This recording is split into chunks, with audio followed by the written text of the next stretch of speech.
Hello. How's everybody doing out there? YDBT Daily coming at you Thursday, 8 p.m. Eastern Standard Time. We talk shit on Tuesday at 8, and we talk to the peasants early in the morning on Sunday, but I might change that to 8 p.m. on Sundays, depending on how I feel. I felt the show on Sunday was better at night. It allows me, but you never know, you got some toto or something lined up. Not recently, but just in case you want to have the nighttime opened up. But it's looking like 8 p.m. on Sunday is probably better, but we'll see. I'll put it up to a vote. I'm not going to change anything drastically yet. I do want to have night times for myself, so I might just stick it in the morning and be done with that. Today, we're going to talk about the House passing a resolution to negate California's zero emission truck mandate. We were talking about them doing that. They can't just turn it off.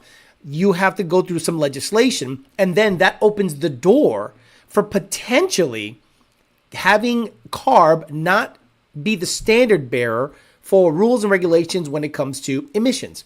No one state can dictate everything that happens in the rest of the country. Too many different counties, different demographics, different traffic, different everything. So we'll read the article real quick there. We'll also talk about people, I guess, were not aware that the 10R80 was shit.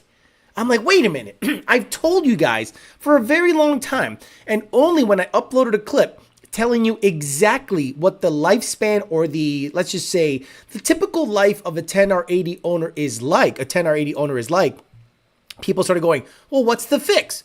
Well, the fix is not to have a 10R80 in your life. There is no fix, okay? So we could talk about that. And then I guess we could talk about potential future plans for supposed Coyote variants. Now we can talk about the Cobra GT500. Nobody really knows what the new Mustang is going to be, but then other people started talking about, did you hear about the V12 Viper that's coming out? I go, look, that's not even in the prototype stages. That's just in the rumor mill situation. So I won't talk about that unless there's actually something on the road, or at least something seen or pictured somewhere. As you saw, I didn't start talking 01 until I had literal printouts of the turbos. I had the turbo housings for 2 years in pictures before it actually debuted, but at least I had something to go off of. V12 Viper, I'm not even going to talk about that stuff unless it becomes, gets closer to reality. We'll talk about that, and we'll do a giveaway today at 9 p.m. 2 giveaways, Star Trek related, the next generation. As always, if you don't like it, fuck it. Start getting your Google machine, your AI machine going, so the moment I say something, you can Google it, look it up, and win a shirt, a sweater, whatever you want from Rich Pitts. We'll do that and many more things, but not before Mr. Bill O'Reilly tells us to do it live. Okay. We'll do it live. Okay. No. We'll do it live. Fuck it. Do it live. I'll write it and we'll do it live. Fucking thing sucks. It does suck. PMAS does not suck. I don't understand why you guys buy anything but a PMAS cold air intake. It kind of blows my mind that you buy anything but a PMAS cold air intake. But guess what? That's what we're going to support going forward. So check them out, PMAS, Nick James, and PMAS. DNAPperformance.com. Not only is it your go-to parts house for if you want to get some discounts because you're an AMRI member, but you can get a cup if you spend $1,000 or just give them $1,000 and they give you a cup and they pay their bill on time every time. Appreciate you guys very much. Parts Farm, another guy that pays his bill on time. PartsFarm.com, your used online parts source. He's got a couple of cars coming up, a couple of GT500s, a couple of GT350s. I was talking to him a little bit about Porsches yesterday. He got me on game on Porsche stuff, and I regret it every second. Now I'm more confused. Tuara Solution, run me down on Tuara Solution. Going to be getting a 20% overdrive from him. I need a new tensioner, overdrive ring from him, and we'll get after it with the GT500. Tuara Solution! And Bellac Industries. If you sell drugs and you know it, clap your hands and hit up Bellac Industries so that everyone in your town knows you sell drugs, and there is nothing they can do about it. I did not put the chat in the proper place. So let me do that real quick so that your name can pop up so you guys don't get mad at me. My name didn't pop up, Alex. How come my name didn't pop up? As always, you're going to go to richmond.com /YDBT. I'm going to go there. You're going to get yourself merch. We did really well last month. Look, if I get $300 commission, that means you guys bought 30 shirts. That doesn't seem like a big deal, but to me it is. 30 shirts from Jesus Christ. But again, hats, YDBT hats, YDBT AMRI hats, Amory, YDBT, and Dolo hats, flat bill, curved, section 8 shirts and hoodies, Hush Money shirts and hoodies, 1320 Didio's the hot seller.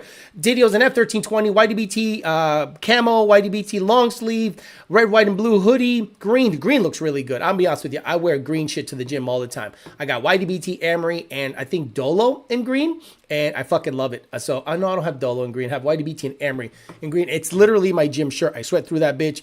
Bitches love it. They still don't approach though, because they think no bitch approaches you. They'll eye you down the whole fucking time, but they're not gonna say hi to you, because I might be what do you call it? I might be full of toxic masculinity. Let's say hi to the people out there, and then we'll get to talking about reading the article for CARB. It's not something, let's just say it's not something life-changing, but it's a step in the right direction of killing CARB.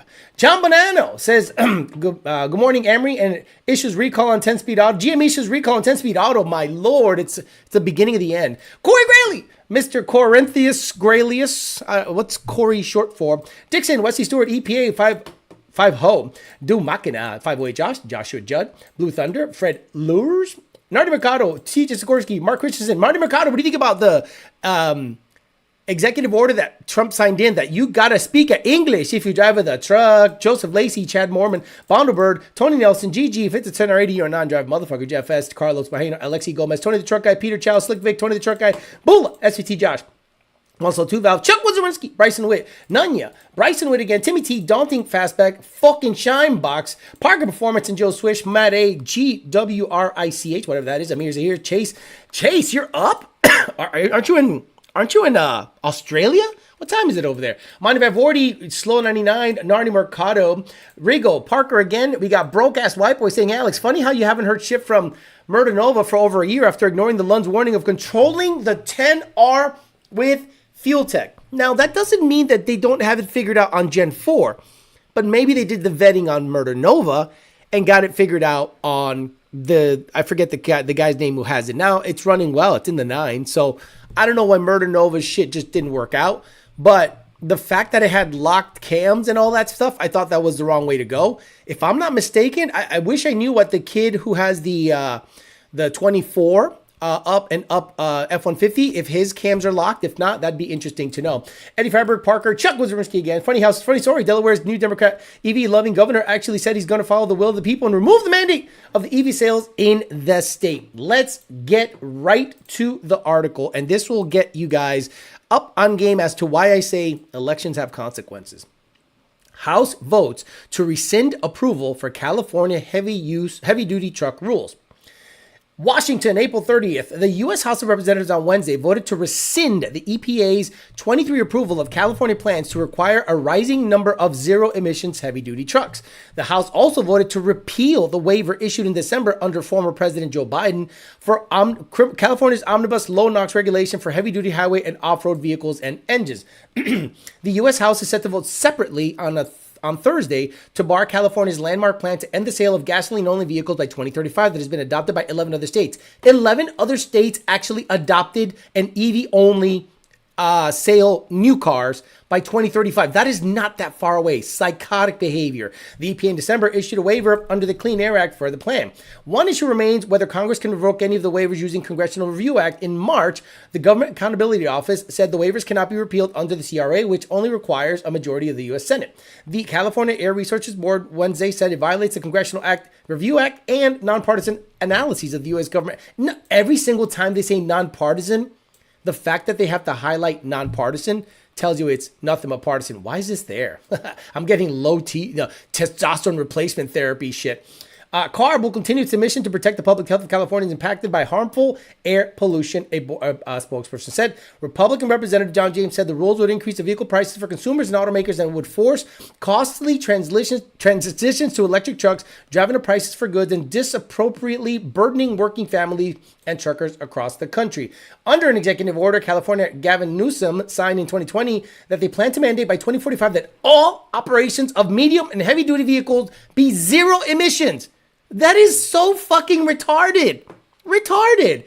CARB says heavy-duty vehicles are greater than 14,000 pounds of compromised 3% vehicles of California roads, but account for more than 50% of nitrogen oxide and fine particle diesel emissions. The NOx rule cuts heavy emissions, duty emissions by 90%, is expected to result in $23 billion in health benefits. Bullshit. How'd you come up with that fucking number? You know what's crazy? They take a false number and then they multiply it by the reduction of whatever, and let's say a guy has asthma, and they're like, well, there'll be less asthma out there, but shut the fuck up. I'm telling you, I lived through the 80s where you would see a PVTA bus in the Pioneer Valley Transit Authority in Western Massachusetts, and I'd be right next to it, right? And that motherfucker would take off, and I'd get a complete dual lung of diesel shit in my mouth. I walked to school every day and there was nothing but carbureted cars. That's all I could smell. One of the craziest things when you grow up is you miss, not that you miss it, but you notice that the world doesn't smell like it used to unless you go to India, Vietnam, one of those least developed countries, and you're like, oh shit, this is what it used to smell like in my hometown. Diesel, just nasty stuff. I don't know. I don't remember a crazy high amount of, asthma and air quality issues with people. It only started when genetically inferior people were like kept alive longer. And I'm like, yeah, no, they should like go the way of, if you're genetically inferior, just fucking die off. Like you don't see any tigers with wheelchairs. You don't see any tigers with down. The only place you see tigers with any genetic defects are in captivity. Okay, not in the wild. So I think I miss the 80s. I miss the 80s where you could just say whatever the fuck you wanted. It's coming back, but you still got to be kind of politically correct. But if this passes the Senate, all you need is about 1 or 2 Democrats to ice it, because you just need a majority, not a super majority, not like 60 votes or whatever. So all you need is 2 or 3 Democrats to come over. That means that the 11 states that adopt CARB's EV mandate, which I think Delaware was one of them, would basically be null and void. And now those people can relax, because let's say you're a truck driver. All right, let's say you own what's his name? Billet Noonan, Craig Walls, right? Craig Walls. Let's say you work in Delaware and you have, what do they call them? Triaxle dump trucks? Is that what they're called? Triaxle dump trucks? Let's say Delaware adopts EV only by 2045. You're a young guy. That's only 15 something years away, or 20, 30 something. And you're like, wait, you mean I have to somehow buy a ridiculous clean diesel, 0 emissions? So that means an EV? Like, what the fuck am I doing? I'm doing local paving jobs for the mob. Wink, wink.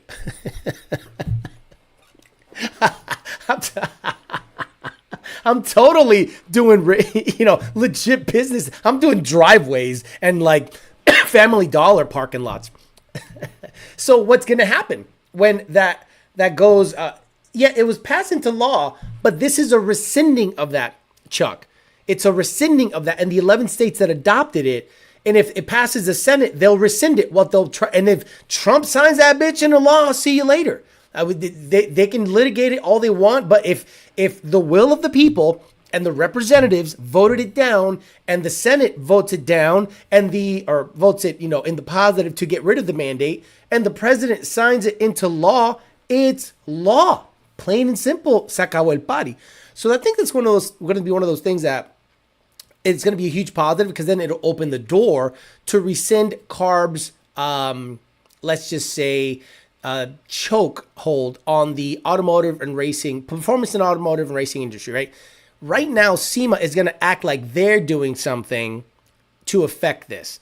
We're on your side. SEMA is not on your side. Understand, guys, CARB, the only way you can sell a part in California is if you take it through like the SEMA garage process and make a cold air, and then you have to pay SEMA to do that vetting based on what CARB wants.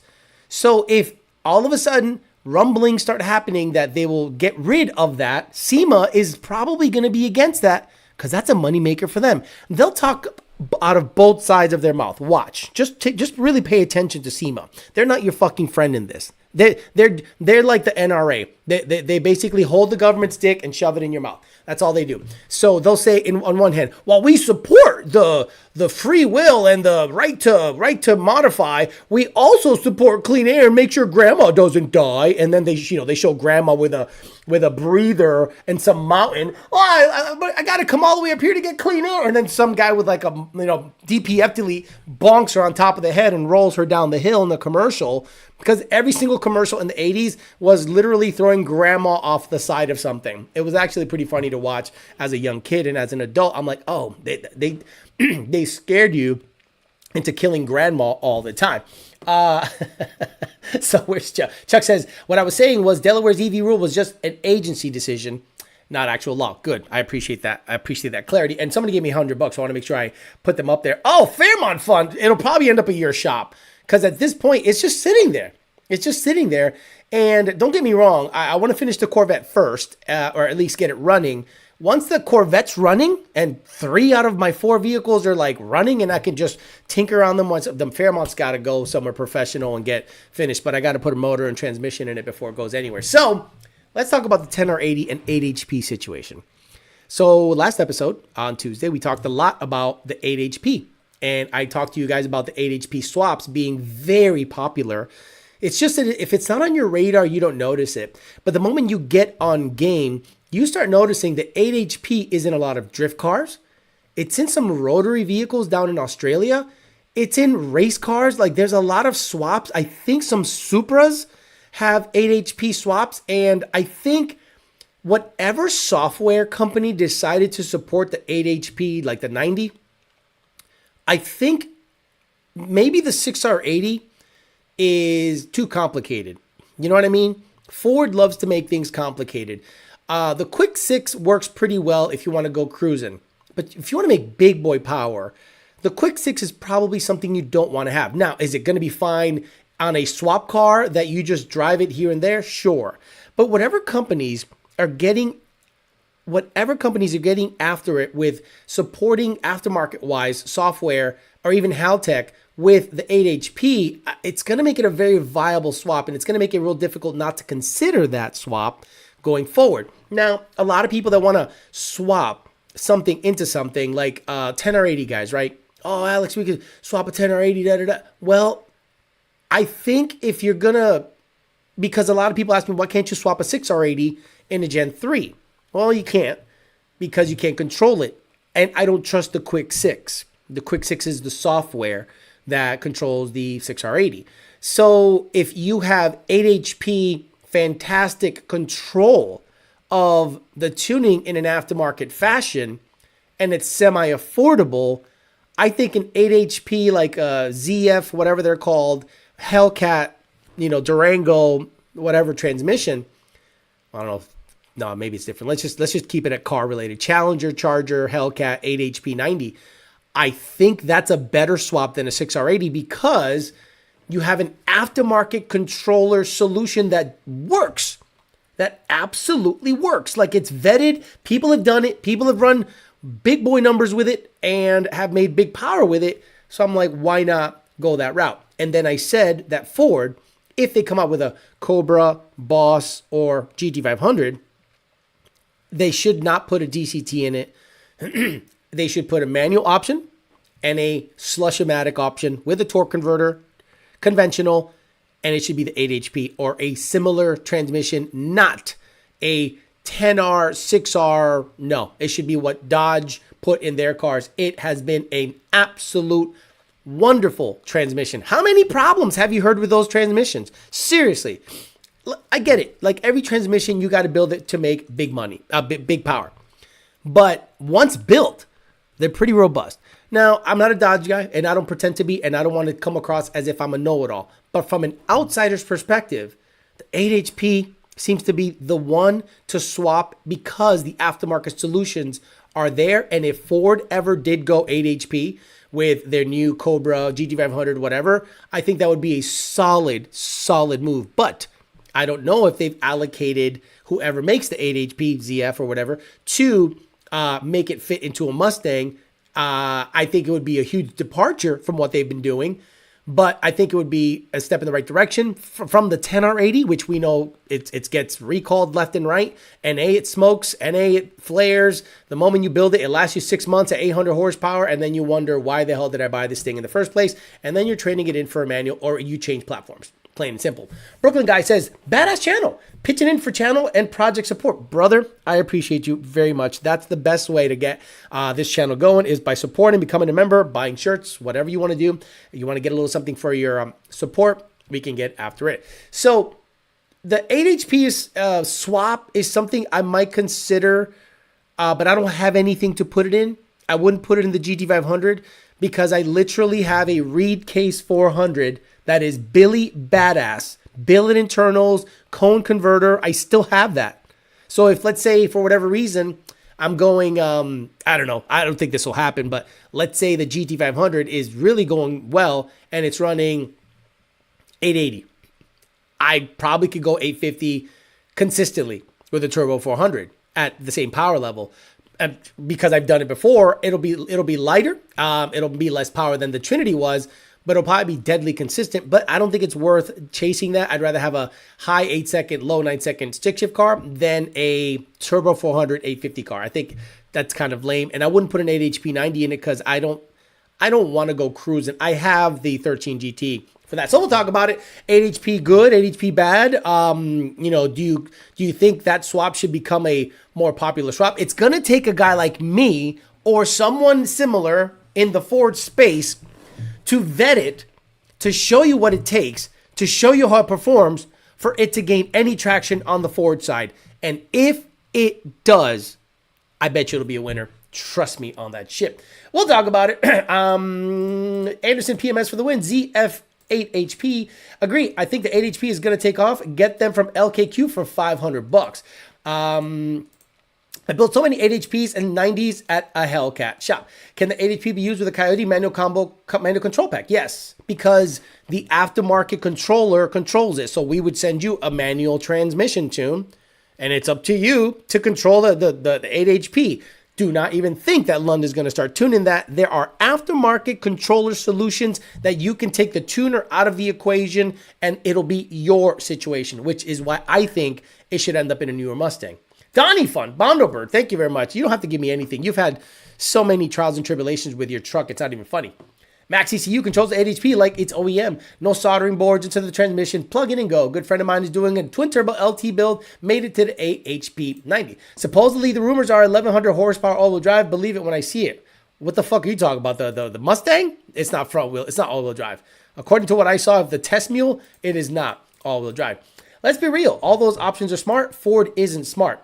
Well, you know what's really weird is that Jim Farley, out of all people, is out there doing like a victory lap, like talking and like all of a sudden, talking positively about Trump. And I'm like, wait a minute, where were you when you were like sucking Biden's dick about EV's the future and EV stuff and EV Mustang and like you embarrassing, like super embarrassing. But no, apparently the guy's out there just like, look, the American public forgets what happens. The American public, I'm a news junkie, and the American public forgets that Jim Farley was out there pretty much saying that we're going to have this complete EV line that's going to fuck Elon Musk in the ass. Where is it? Where is it? The Raptor Indian. Fuck you. Take that. Yeah. He was like, take that, Elon Musk. That is such a pompous thing to say. Take that, Elon Musk. And Tesla's like worth almost, it went down recently, but it'll come back. Trust me. It's a good buying opportunity, believe it or not. It's going to come back. The moment they start releasing robots that can jerk you off, but forget it. Forget it. Women, you're fucked.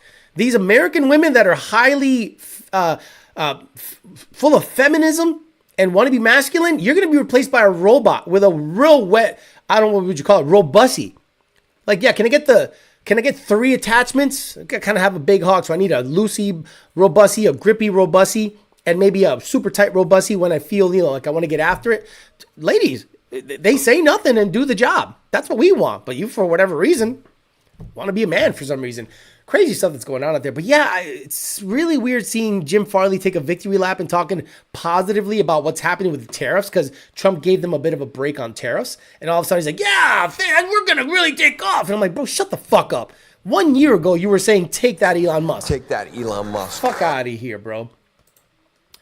Oh, the OEM Overdrive Turbo 400 Parker Performance. What's happening? Parker Performance says, couple for a lady swap request in the ticket system. Bro, you guys are psychotic. After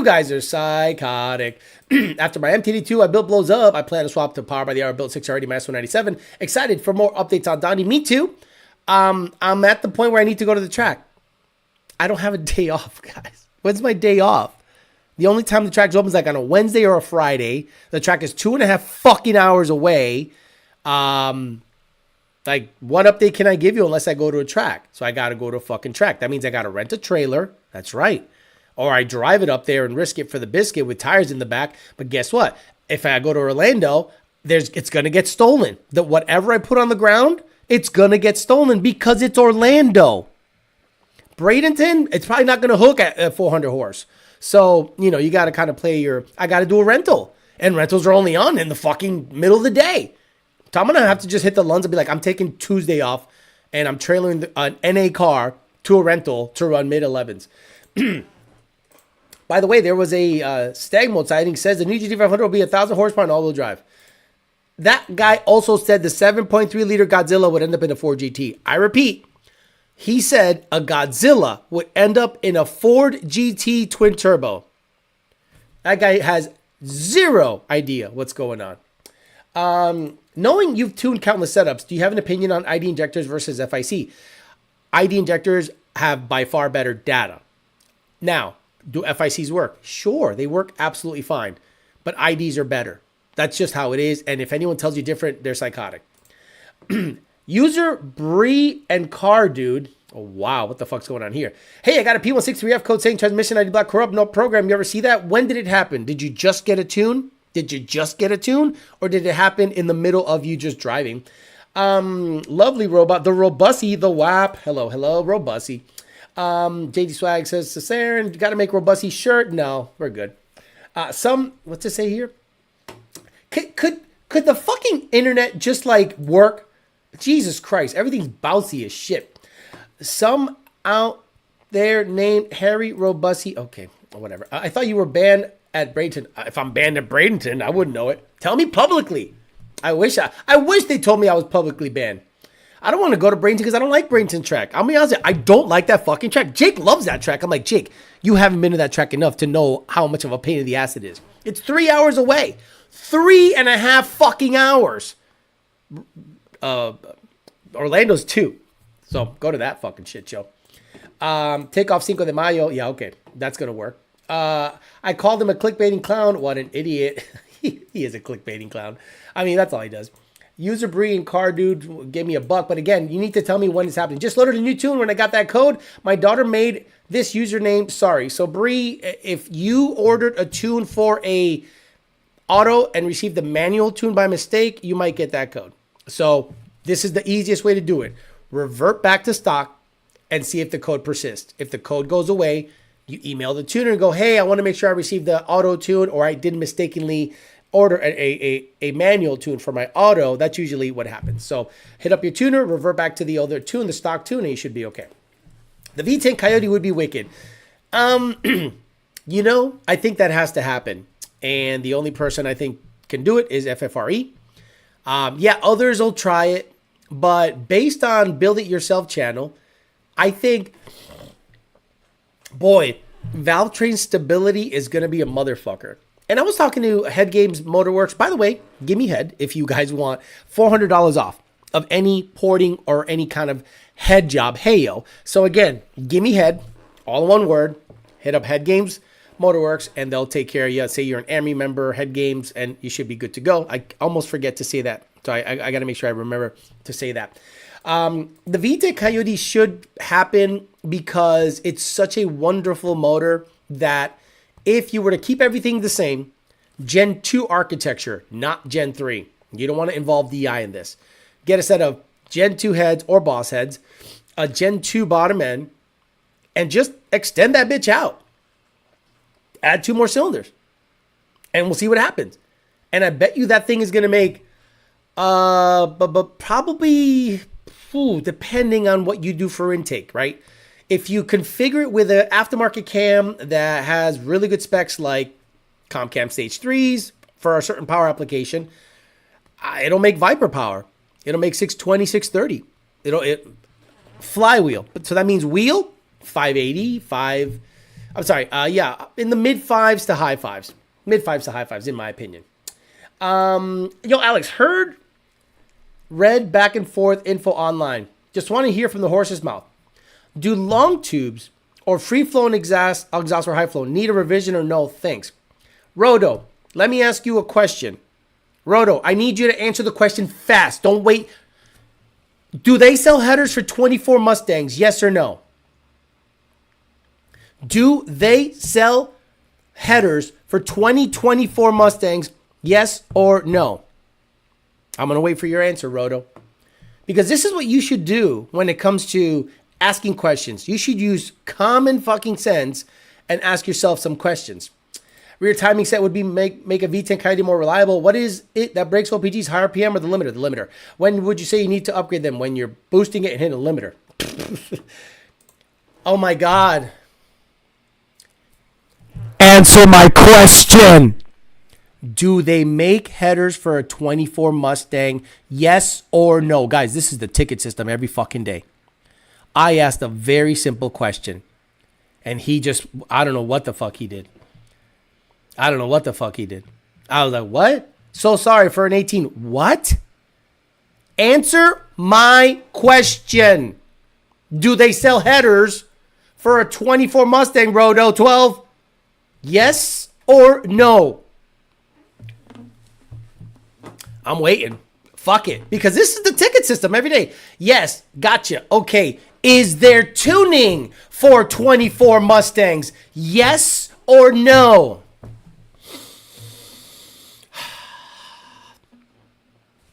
Roto 12, is there tuning for 24 Mustangs? Yes or no?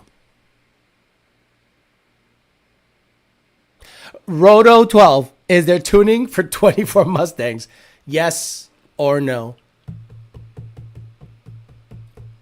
I'm waiting. Fuck it. It's the ticket system. It's literally the ticket system. Hey, give me a watt hit. Then I see like a slow pedal climb. And I'm like, what the fuck was that? That's not watt. And then I have to literally type watt equals foot to floor. Do you know how many times I've typed in the ticket system watt equals foot to floor? Roto, got it. No. So, no Mustang Coyote needs a tune to run headers. What is critical thinking? Spock. What do you think the GT500 run 100 150? I don't know. I'm not looking to get a fucking ticket from hell. Speed City in the ticket system. Yo, dude, I've literally said watt equals foot to floor. And then they go, not only no, fuck no, poor guy. He was sobbing his knob until it shined. Got it. How did Turvey slip in and nobody noticed? We don't care. I just don't pay attention to Turvey. Again, I have gotten 3 projects moving along, and he still doesn't have headers on that car. You could buy BBK fucking headers for that car. Nope, gonna build his own because he's retarded.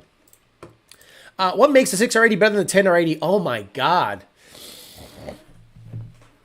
How many 6-second 6R80s are there? How many low 7-second 6R80s are out there? How many low 7-second 10R80s or 6-second 10R80s are out there? Go. Clamping force. The 10R80 does not have enough clamping force.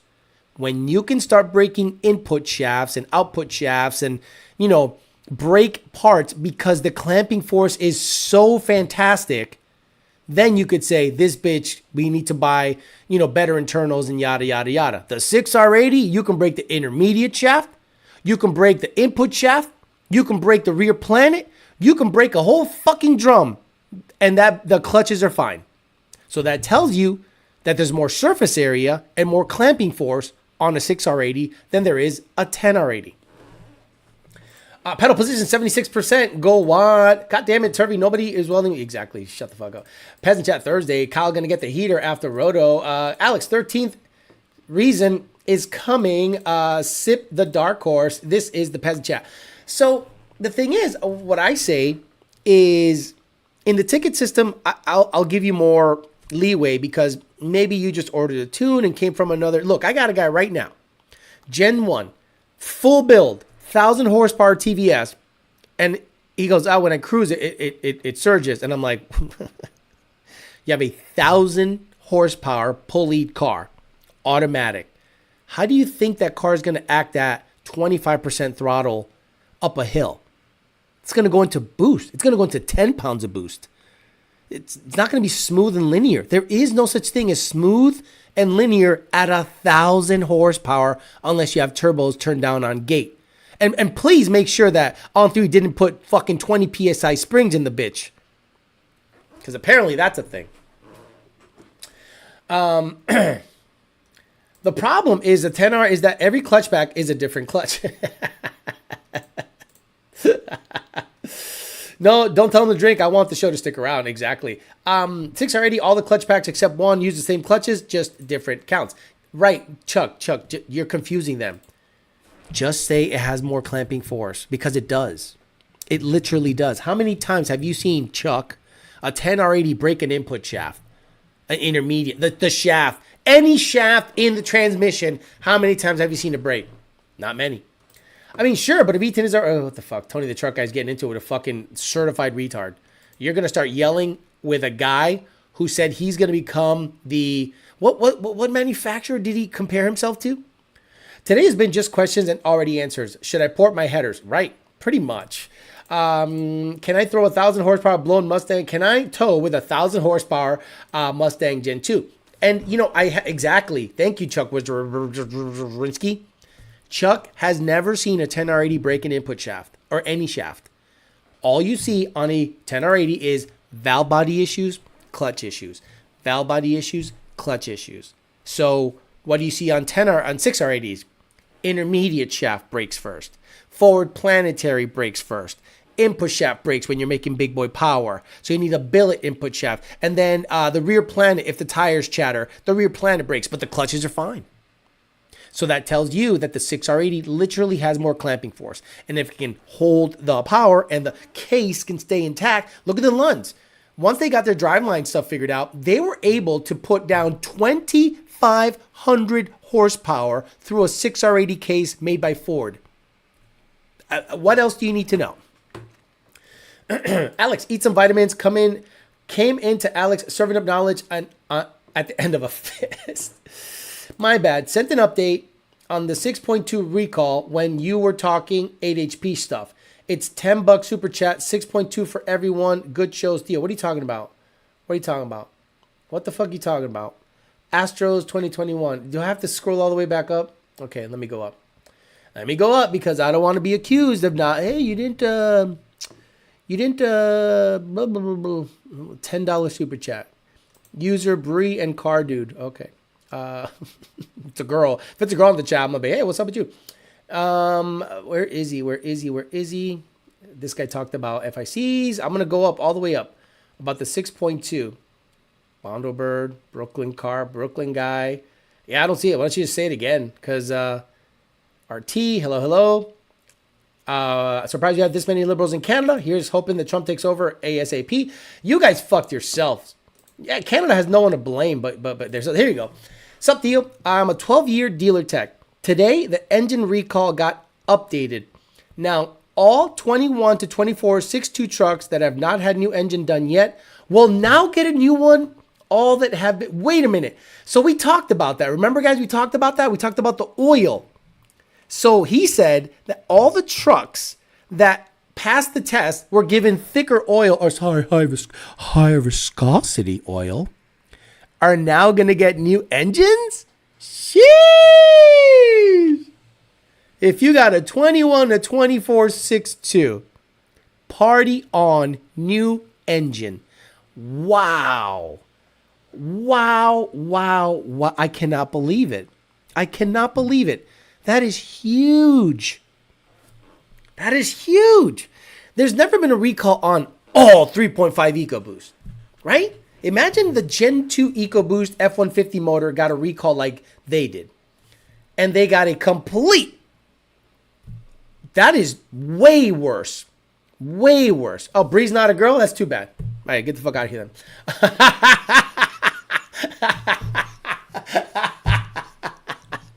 But yeah, hit up, revert back to the old tune, hit up the tuner, and we'll see if someone sent you the wrong shit. Have you heard anything about Ross Pistons? Nope, don't care. Turvey, any updates on the header build? Just triggered me by saying valve body issues. Yeah, look, I'm telling you, you got to understand that the 10R80, for anyone that defends it, they're in denial. You are in denial if you're defending the 10R80. Because the really fast guys, one guy today in the video, one of the videos that I uploaded said, just turn it down to 700, you'll be fine. Turn it down? So now we have to live at Gen 1 power levels to have a good working 10R80? Then why have a Gen 3 at all? It's so stupid. When is it ideal to change the transmission on the 10R80? Apparently it'll change itself out when your clutches smoke it. It'll add friction modifier to it. Huge lawsuit right now. Yep, and supposedly GM has known for a while that engines were catastrophically failing. Wait a minute. Is the Escalade a 6.2? 2023 Escalade engine.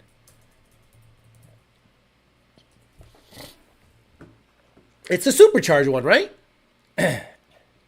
Wait, so it's only the L87. Is the L87 the supercharged one, or is the supercharged one like some other shit? Let me know, guys. Let me know, chat. Like, is the Escalade, the supercharged Escalade, part of the recall? Pretty sure the 10R80 cost me my FFRE long block. Damn, you had an FFRE long block? How did that happen?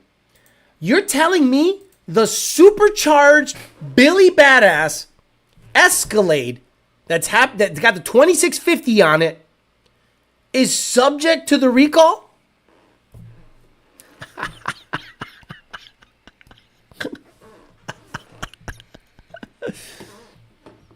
What displacement is the new Blackwing?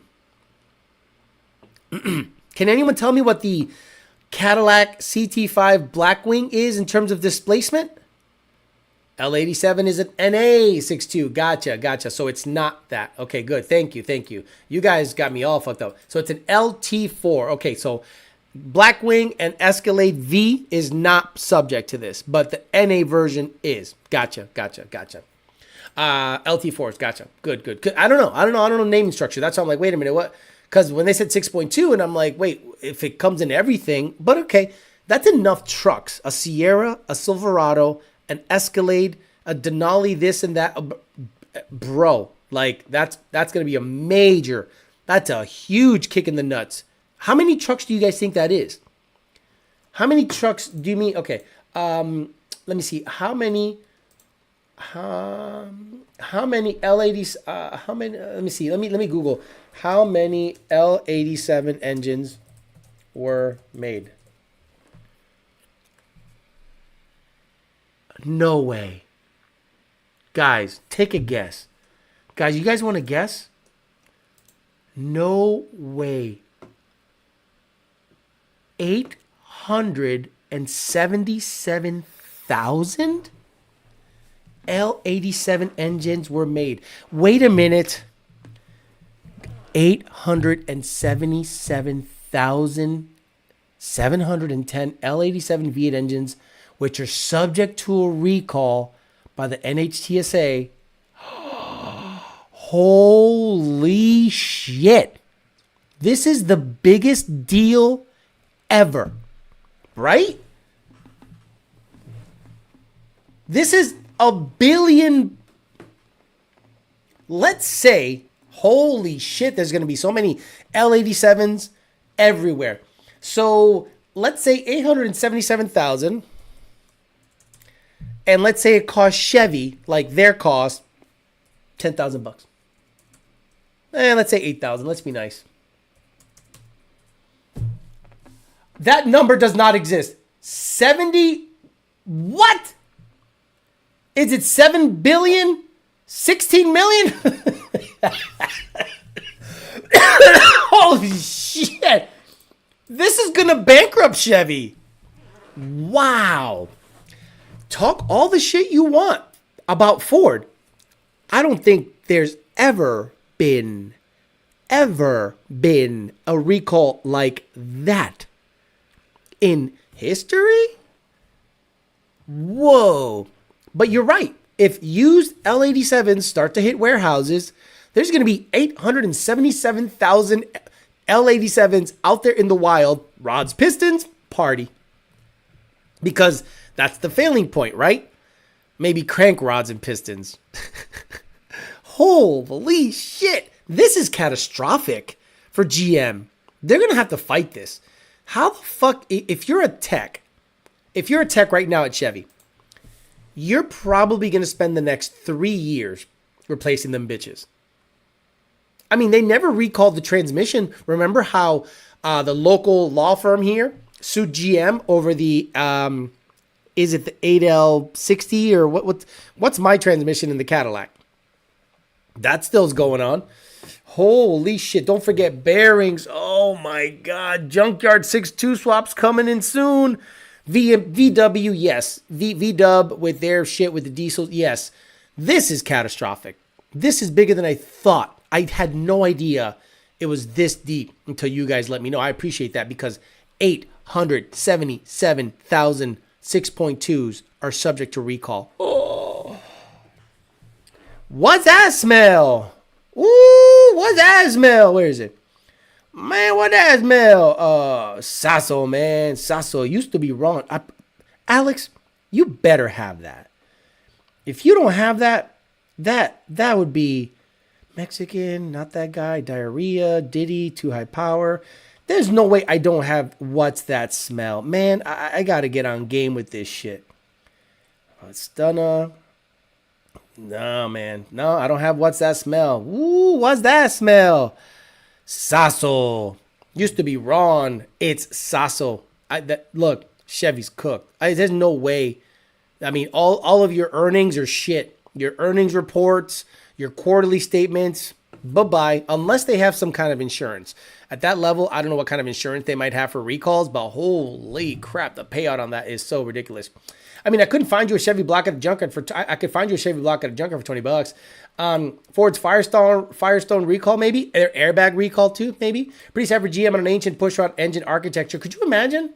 Like, Chevy guys swear by the pushrod, LS, LT. Now this particular LT, which is the most popular, right? They put it on everything. They put it on their Ford F-150 and everything. It's like a massive recall on a 3.5 EcoBoost or a Coyote. Imagine the Coyote was recalled on everything built from 2020 to 2024. Holy shit, it'd be a nightmare. You need a bigger soundboard. I don't need shit. Leave me alone. You know how difficult it is to run this Patreon, Facebook, Instagram, and have a job and a life and go to the gym. Like, dude, I have no life. So now you want me to get a bigger soundboard? Bro, I need everything. I need someone to run this so I can just show up and and be creative. The problem is I can't be creative. I have to be technical, so, and I don't trust anybody to do it right because everyone's a fuck. Everyone I ask, if I'm banging some chick and I'm like, hey, you want to help me out? They do it for 2 days and then they dip out and I'm like, get the fuck out of here. Stupid. Even if I pay them. It's crazy. They got a twin turbo Z01 though. Kyle says, did somebody say Diddy? I got to find it because I'm going to go beginning. Let me see. I got Canelo everywhere. Jelly beans, heavy duty. Heavy duty? Oh yeah. Heavy duty. Heavy duty. I got that. Alpaca, R2D2, Danger Zone. I got Danger Zone. I can't play that though. If I play Danger Zone, instant copyright strike. Mexican, too high power. There we go. Oh no, that's something else.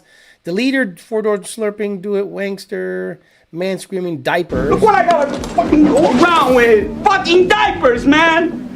I got fucking diapers. I shit my pants every day. I can't walk. I can't hump. You know? I love it. Wait. What I'll never understand is LS engines have always had lifter issues before DOD. But now they do something. Let's also mention the 7.3 Godzilla shares common lifter issues and LS lifters drop in. So that's the reason I think that if you have valve train instability in a pushrod engine, like an LS, like a Godzilla, it has it. It has issues. Sorry. I don't think that engine will ever end up in a high performance vehicle from the factory for that reason alone. And maybe you guys don't agree, but you'd be wrong. If on cars that just idle a lot, and this is what they're saying, well, those cars idle a lot and Ford's oil pressure on purpose drops to 10 PSI for fuel economy, which is so stupid, Ford. Just leave the fucking fuel pressure honking, you know? We do that like on our tunes. We just let the fuel pressure go up. I'm sorry, oil pressure be higher than stock because it doesn't make sense to be low. So that means you'd have to like re-engineer that motor on a high performance application and hope that valve train is stable. But what happens if it's not? Now you got to tear the whole fucking motor out. And then you're back to on Coyotes, I think they just shove a whole head in it and the cam's in the head and you know it's easier that way. But then people go, about the change. I don't think. In terms of servicing, I'd just rather replace the whole fucking motor than to do a cam. I'd rather replace the whole fucking motor than to do a cam and lifter job by far, because then you can warranty it better. Sounds like Danger Zone has no place in the soundboard if you can't use it without an instant copyright. Yeah, it's pretty bad because I like it. And it even has a beep too. It has the beep Danger Zone. See?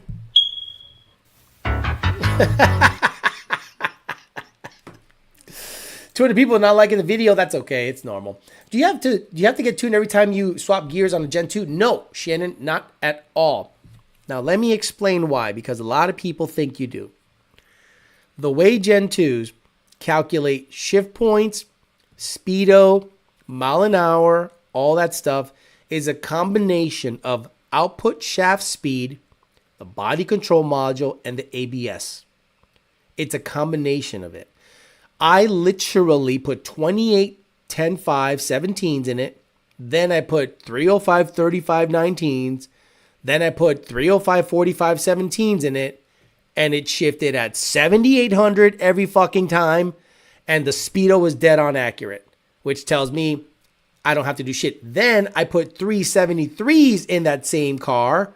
No issues with the speedo. So I'm kind of blown away where someone's like, I got issues with the speedo. I'm like, do you have a spare in the front? Because there has to be a massive miscalculation somewhere in one of the wheels for it to throw your speedo off that bad. Now, why does Gen 1 need that done? Gen 1 is shifting by mile an hour. So if you change your tire size, your speedo will be off because it is a mile an hour based shift. I don't know why Ford went from mile an hour based shift to, there's a couple. There's watt shift tables and then there's mile per hour shift tables. And on Gen 2 and up, it's output shaft speed. So if you need like the 1-2 shift happening at 1600 output shaft speed, you multiply by the first gear ratio, that's your RPM, right? So let's say your gear ratio is 4.10 and your output shaft speed is 1500. Let me see, 410. Then that means the shift would happen at 6,000 RPMs, right? So then if we bring it up to 1700, it should be like 70-something hundred, 6,900 RPMs. So it all depends on what your output shaft speed would be.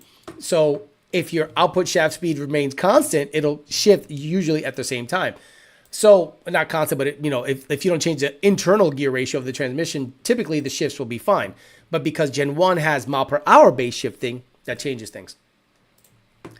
7.3 Iron Coyote. Oh my Lord. Badger GT500 took a little trip to Singer Island with the family. Pretty nice out there. Might consider making the move out there in a couple of years. Oh, what street is Singer Island on? Go. What street you got to take to end up in Singer Island? Blue Heron. Keep sucking dick for parts, flat ass hoe. Get the fuck out of here. Alex, can I possibly own a Coyote car and make $30,000 to $40,000 a year? I did. I worked at VMP. I made $45,000 a year. I rented this place. I had a Genesis car payment and 2 Coyote cars. You could do it. Yep. I'd love to see the data, how much of a difference the variable oil pumps increased in fuel economy. So the new GT500 is going to be supposedly all-wheel drive. Yeah, okay. I'll believe it when I see it. Hey, I remember a few weeks ago you had mentioned porting a Whipple could cause the rotors to rub. I was curious as to why. Bondlebird, here is... Hold on. Bondlebird, come on down. Yeah, come on down, Bondlebird. We need you to answer this question because you have more of a knowledge base about this situation. Why do the Whipple rotors rub when you port them? Let us know. Thank you very much. We'll see if he. We'll see if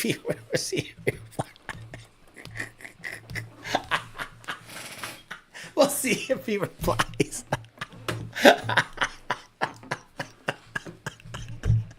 Yeah, fuck. Bondlebird, you have been summoned. Don't wait for the translation. Answer the question.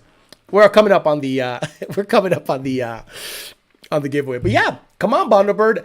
Answer the question. Chuck Wazarinsky, if the rotor supports are thinned out too much, they can flex, causing the rotor-to-rotor contact. Mwah.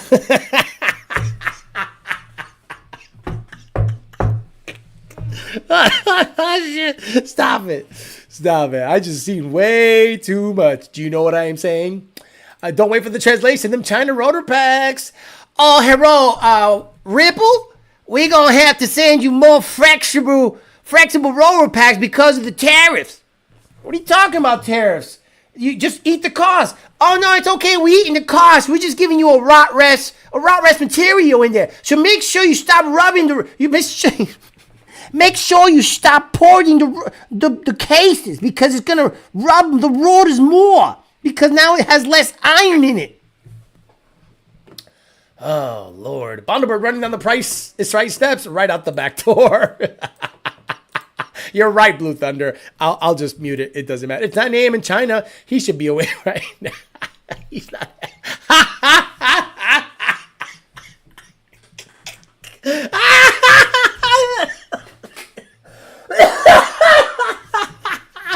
Fuck. Let me use the translator. Let me see. What? Yeah, let me see. English to Chinese. Okay. Okay. So, why? Okay. Do not port the rotor, the cases anymore, because because the tariff-free rotors have less metal in them, making them more flexible. And here's the answer from the representative. Here we go. 不要再移植这些箱子，因为免关税的旋转箱中金属较少，因此更灵活。因此更灵活。不要再移植这些箱子，因为免关税的旋转箱中金属较少，因此更灵活。Bondlebird says, so that's why we stopped porting blowers altogether. Joe Swiss, I'm fucking Polish. We don't port housings anymore. When we did, it was usually for people who were also turning the blower a lot of RPM, making a ton of boost. We'd lose too much rigidity and the rotors would move. Got it. Understood. Hey, at least he answered properly. He didn't duck the question. Congratulations. You did not duck the question. I appreciate you very much. Thank you so much. Ming Hua, is there a reason why VF Engineering only use Eaton and Lambo supercharged kits? Look, the rotors you use dictate the power delivery. If you were to put a, let's just say, 3.0 unported Whipple at 10 PSI and a 2.3, that's not a good comparison. But then the 2.6 is not a good comparison to the 3.0 because the 2.6 is a monster. Both of them wake up with high boost, right? But I would say that you have a more flat torque curve with a TVS rotor pack than you would a Whipple rotor pack, Gen 5 or Gen 6 does really well. But Gen 5, let's say, because that's the more direct comparison. So if you want power now, like early, you would go with a TVS at low-ish boost. At high boost, it's almost uncontrollable tire shredding power. The Whipple will make more power up top. Look, one of the better examples I see is, do you guys remember when I did a burnout at Lund Racing with the Fairmont? The video is somewhere on Facebook. Guys, that was at low boost.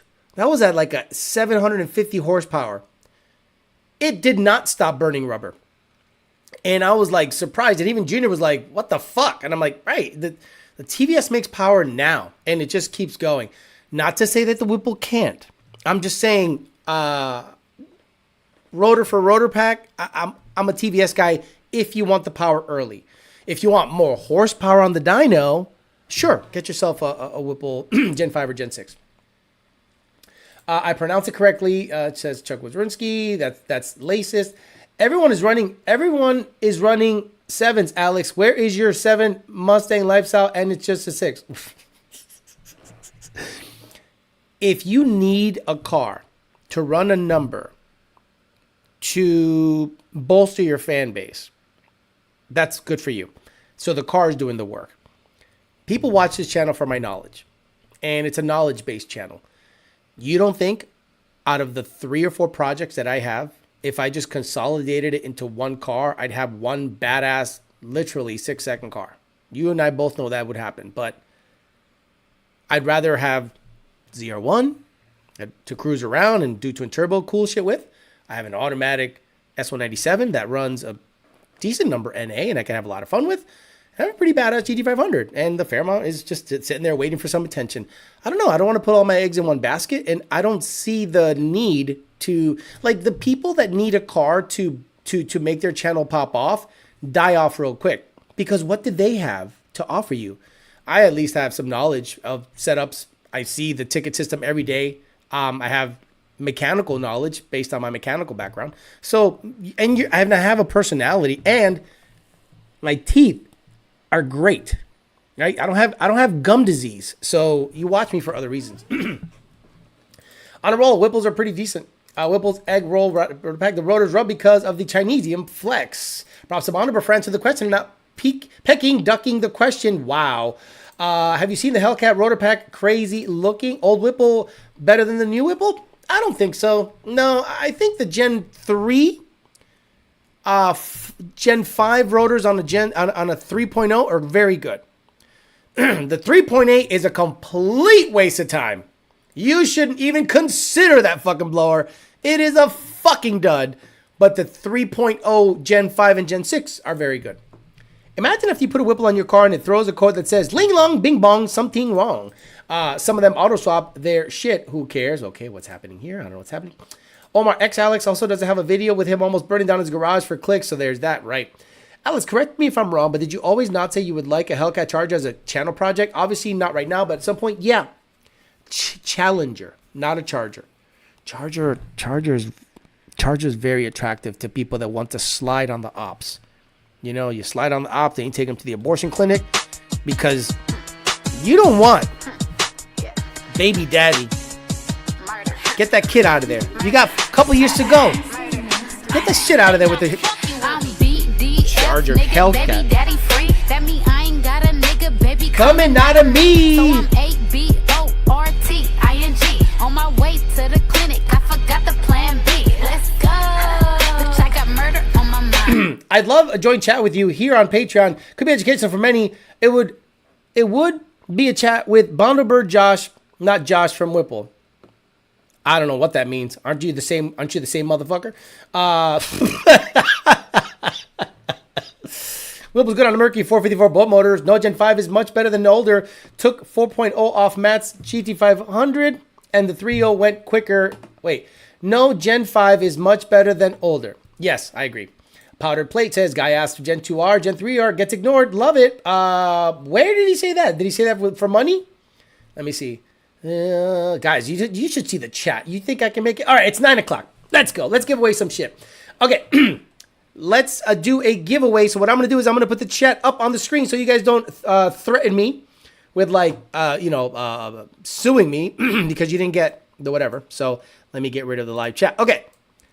First question, because I got it off the top of my dome. First question.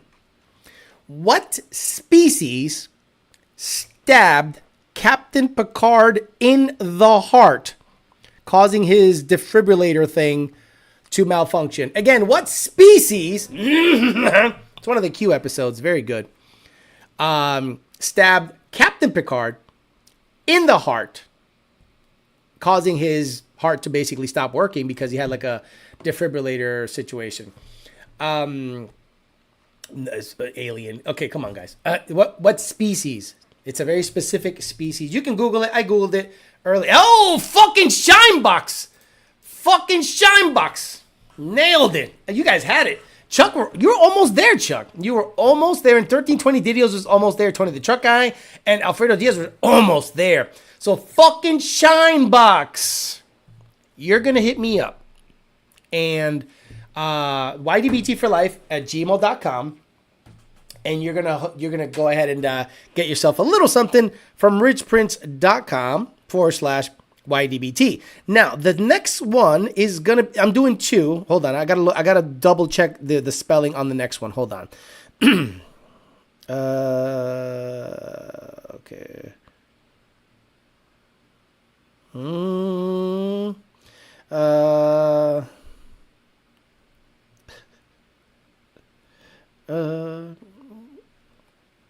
From the okay. Now the next one is similar, Star Trek. So fucking Chinebox, you can hit me up, ydbtforlife@gmail.com. The next giveaway. Okay, you ready? What maneuver was Wesley Crusher suspended for doing in the academy, which caused the death of one of his people in his squadron? What is the name of the maneuver they attempted, which was illegal, that got one of them killed and got him suspended from the academy? Go! I wish I had like something like some music, like maybe I could play this music. There you go. There you go. Barrel roll. No. Ball grab. Doggy style.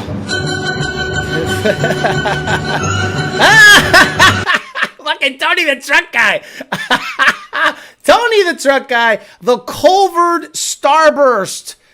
Tony the Truck Guy on it. The Culvered Starburst maneuver. You guys are great. I love you guys. I love you guys for playing. So, Tony the Truck Guy, ydbtforlife@gmail.com, and fucking Shinebox. ydbtforlife@gmail.com. ydbtforlife@gmail.com, and fucking Shinebox, and Tony the Truck Guy. Congratulations. The Culvered Starburst. Great episode. He lied to the captain, tried to cover it up, and I think Kelso was the guy's name. I think the other guy, the squadron leader, he ended up on Deep Space Nine, the blonde dude. So there you go. Tony the Truck Guy and fucking Shinebox. Hit me up, ydbtforlife@gmail.com. You can get whatever you want, one each at richprince.com/YDBT, sweater, whatever the fuck you want. I'll just get it shipped right to you. Give it time. They're a small company, so sometimes shipping takes a little while. The crane technique, Culver Starburst, the filature? Did was passing out Culver Starburst to me. The retron maneuver, Tony the Truck Guy. So back on the Whipple situation, and I appreciate that Bonnebird's able to ask that. Bonnebird, he's a machinist, so he can give you detailed things. And I don't make fun of, I don't dislike Whipple as a brand. I dislike the people that are a little dishonest about it, right? Like, could anyone that actually pushes Whipple stuff say the car will not make 800 horsepower on pump gas? Like, then respect would come back. But it's gone now because you have to go, stop this. Stop this.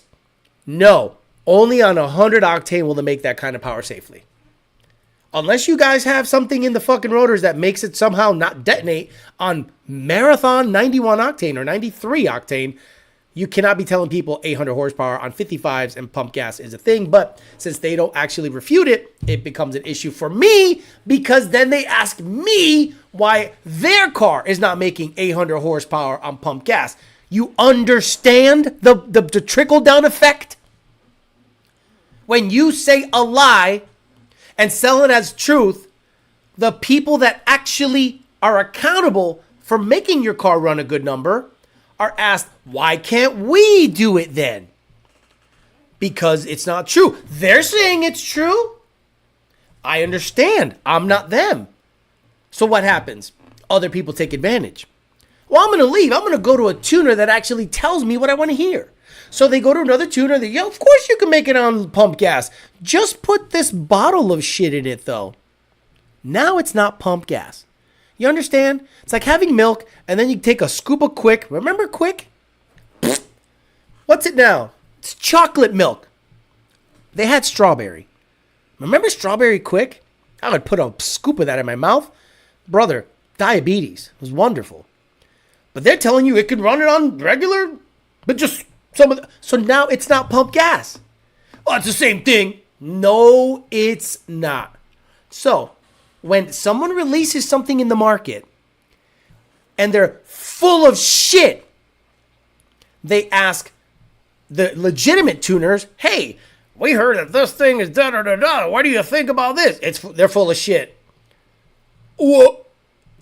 Then that guy goes back on that sub forum. Everyone in that sub forum that hates Slum goes, fuck them. Go to this guy. This guy's better. This guy's awake at midnight. Okay. Go ahead. Hey, my rod blew up. My rod went into orbit. Alex, remember SpaceX? Yeah. Remember where they released the Starlink? Yeah, my rod's up there. Oh. How'd you reach exit velocity? So stupid. Jonathan Bethea says, looking to upgrade to a PMAS for my Steeder closed air box. Watching old videos saying the closed air boxes are typically better. Any updates on this thinking? See, am I not being clear on that, Jonathan Bethea? When you saw that video and I say, hey, a closed air box is better, did I show you a stock closed air box? Or did I show you a Steeder closed air box? Because I'm very specific in how I talk. Well, Alex said closed is better, so I'm going to buy this no-name, engine, Holley, whatever the fuck, closed air box, so it gets... And I'm like, no. The Steeder closed air box is 120 millimeter. Then they had this bright idea of making a removable insert for power. And then the signal was bad. Then PMAS goes, you know what we're going to do? We're going to stick the same 120 millimeter housing in the fender. Why?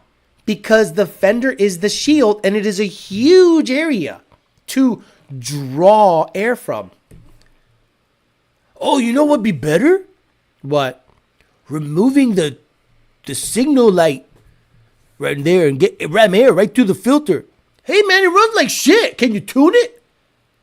So Nick James, an airflow guy, designed an intake to go into a closed area that is bigger than the stock airbox on his 120 millimeter vetted deal, and you decided to introduce pressurized air to it. It's like the people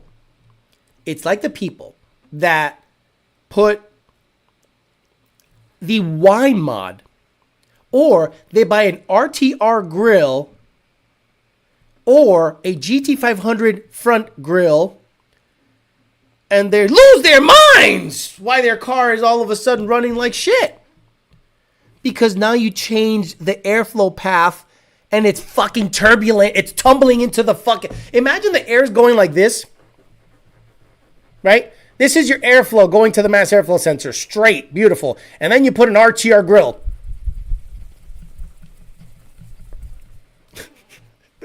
Well, car couldn't run like shit. Well, yeah, no shit. Stupid.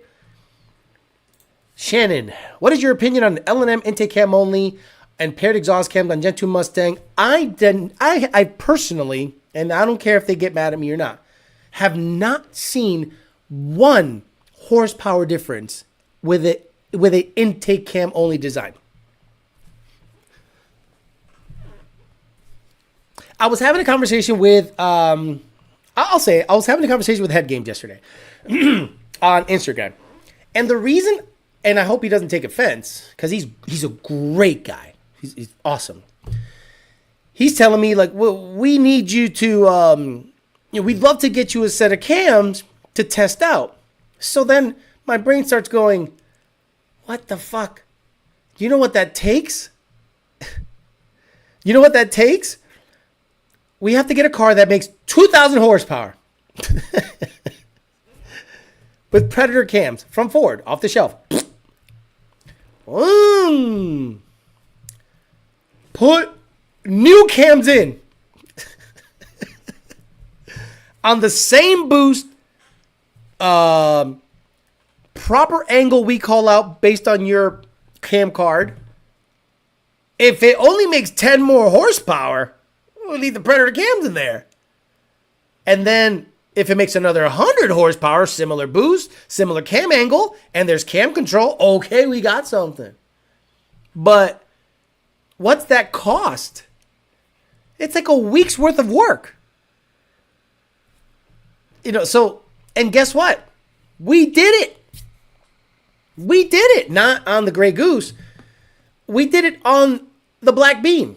If I'm not mistaken, we did it on the Black Bean, right? So Junior is a data-driven person. He is not emotional. Well, unless he wins Texas 2K, then he's flipping off old ladies. Like just an old lady. He's like, fuck you. He just breaks his knee with his 3-inch vertical. He's like 6'8", has a 3-inch vertical. Anyway, he's a Viking. He's not built to jump. So what the fuck was I? Okay, we were handed some cams, and we're like, all right, we'll try them out. Put them in VCT. Junior's like, it made less power. They made less power than the stock cam. So then, things start getting flung around, like, oh, you didn't swing them right. Okay, then tell me where to swing them. I swung them at 2-degree intervals. There's 40 dyno graphs. None of them are higher than the stock cam. Put the stock cam back in. Son of a bitch. It's like, wow.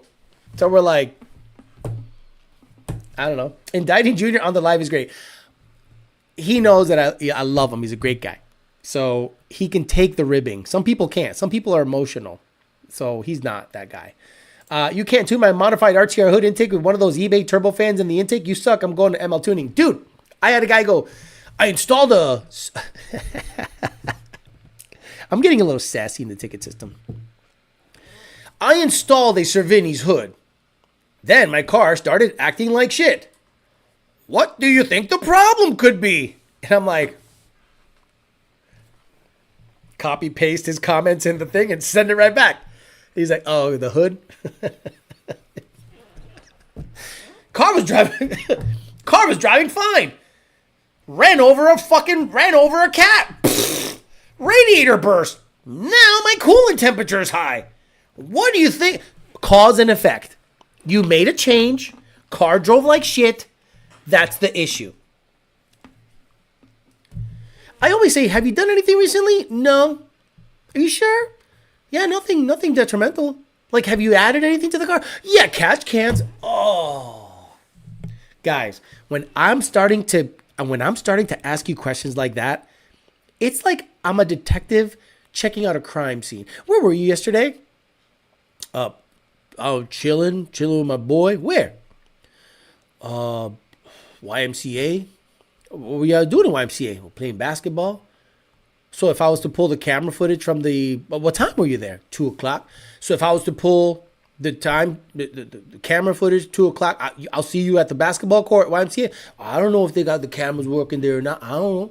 Uh-oh, here we go. Hey, what'd you do to your car? Nothing. I swear to God, it's fine. Did you change anything? Nothing at all. Hey, I got beat by my buddy. What's different with your buddy's car than yours? Nothing. It's the same identical car. Really? You bought the same spec as your buddy's car? Well, his is the 10R. Mine is an MT82 D4. He's at 355s. I got 331. I got 355s, but it's manual. He's 110 pounds and smokes crack. I'm a fat fuck. You lost by how many cars? And you think a tune is going to fix it? Guys, look. Asking questions is one of my better things. Really Gay Kyle Loftus says, I got drunk and sleep with my boyfriend's dad. Whoa, wow. Just for the comment says, speaking of PMAS, I got a law coming your way. Wonky Idol, JLT, hoping you save the signal's ass. So I'm going to order PMAS injectors and go E. Should I sell my 2.9 Gen 2 Whipple, my 50 Mustang for an ESS? Oh my God, yeah. Not just yeah. Fuck yeah.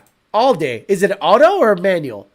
It depends on what you roll. Is it a roll carb? No, I need more information.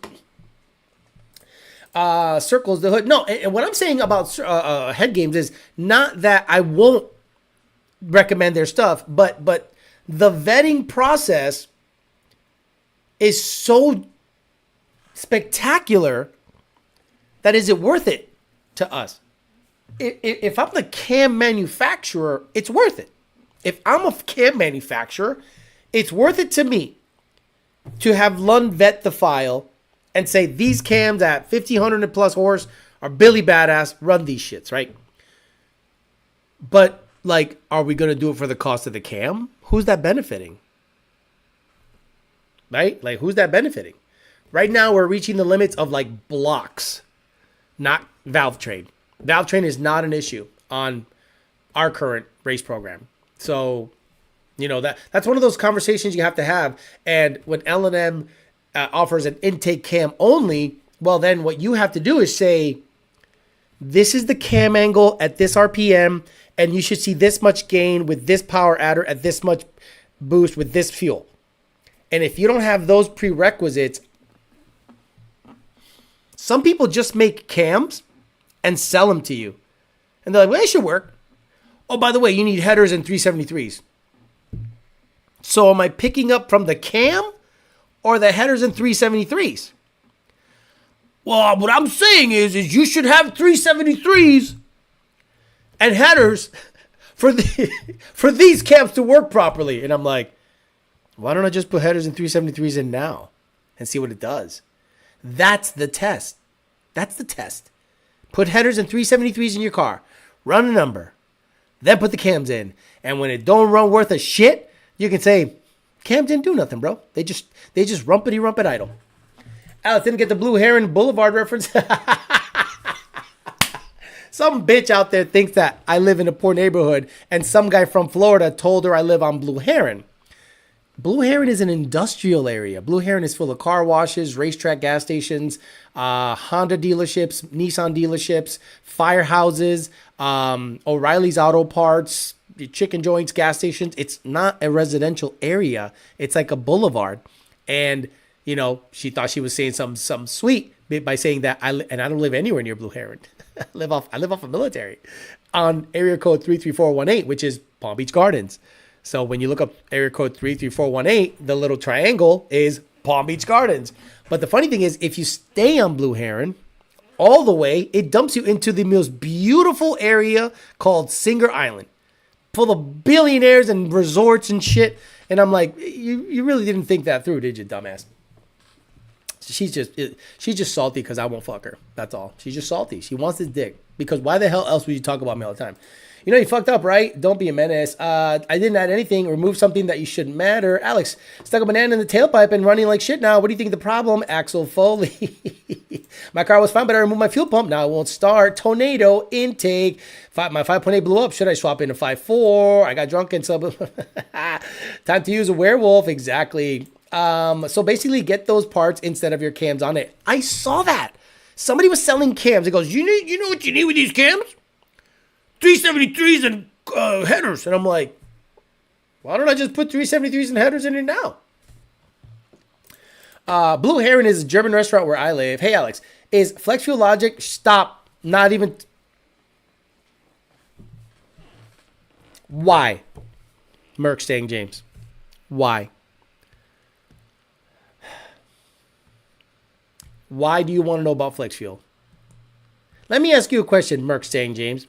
Is a bone stock 13 F-150 NA flex fuel? Yes or no? Right. Oh, Blue Heron. I'm like, Blue Heron? No. And if you look up area code 33418, that's where I live, 33418. And you see the triangle? I literally get stuff sent to me that says Palm Beach Gardens. And I'm like, I don't know. He got Stag in his name. Exactly. No. Is the stock 13 F-150 flex enabled? Yes or no? Merc St. James, I want to hear from you. Yeah, I'm doing this. Fuck it. I don't want to snort on the camera. Holy shit. I got allergies like a motherfucker. You just go quiet. You gotta start typing, motherfucker. Hardcore. Start typing. Yeah. I know you know, but I need him to know. Because, let me ask you guys a question. Any of you that have owned an F-150, 11 to 20. Don't prefer the translation. Answer the question. I love that you guys remember all my references, and I forget half of them. So let's say you're driving your F-150, right? And it's untuned, it's 11 to 20, and all of a sudden you're like, oh, this thing is flex. I heard they're flex. And you go to the gas station. And I didn't go to commercial. The poors went to commercial. I stayed live. So, he said, so when you fill up, do you go, what's the ethanol percentage? No, you just drove it. You just fucking floored it and drove it. And you're like, okay, cool. But for whatever reason, you get a tune. I'm like, I need to know the percentage. Can it show the percentage on the N-Gauge, SCT, HB tuners? You didn't care what it was stock. So why do you care what it is tuned? Look, you have a 13 F-150. You got other problems. You have a Gen 1 F-150. You got other problems.